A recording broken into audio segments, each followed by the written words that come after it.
Hello everyone, এই ভিডিওটা ছাদ ঢালাইয়ের একদম সামান্য কিছুদিন আগে। তখন এত প্রচণ্ড রোদ, বর্ষাকাল ছিল কিন্তু বর্ষা এবার একটু দেরি করে মাঝে মাঝে গ্যাপ গ্যাপ দিয়ে হয়েছে, একভাবে টানা হয়নি আমাদের এখানে। আর গরমটাও প্রচুর পড়েছিল, গরমের মাঝে মাঝে অল্প অল্প বৃষ্টি হয়েছিল। তো সেই সময়ের ভিডিও এটা। জানি প্রত্যেক সময়ের মতনই আমার এই ভিডিওটাও ছাড়তে দেরি হয়ে গেছে। আসলে আমি জানি না যে মোবাইলে এরকম ভিডিও রয়েছে। মোবাইল গ্যালারি ঘাঁটতে ঘাঁটতে অনেক ভিডিও থাকে আমার, যেগুলো ঘাঁটতে ঘাঁটতে চোখে পড়ে। কারণ কদিন যখন বাড়িতে কাজ হচ্ছিলো তখন তো আমি একটুকু টাইম পাইনি বাড়িতে ভিডিও ছাড়ার।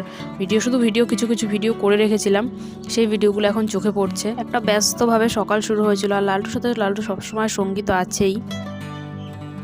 দিকে সকালে পাখিদের খাবার দিয়েছিলাম, তারপর একটা দাদুর চাল নিয়েছিল, তার সাথে কথা বলছিলাম। দুপুরে মাংস রান্না করলাম, তারপর প্রচণ্ড হারে বৃষ্টি হলো।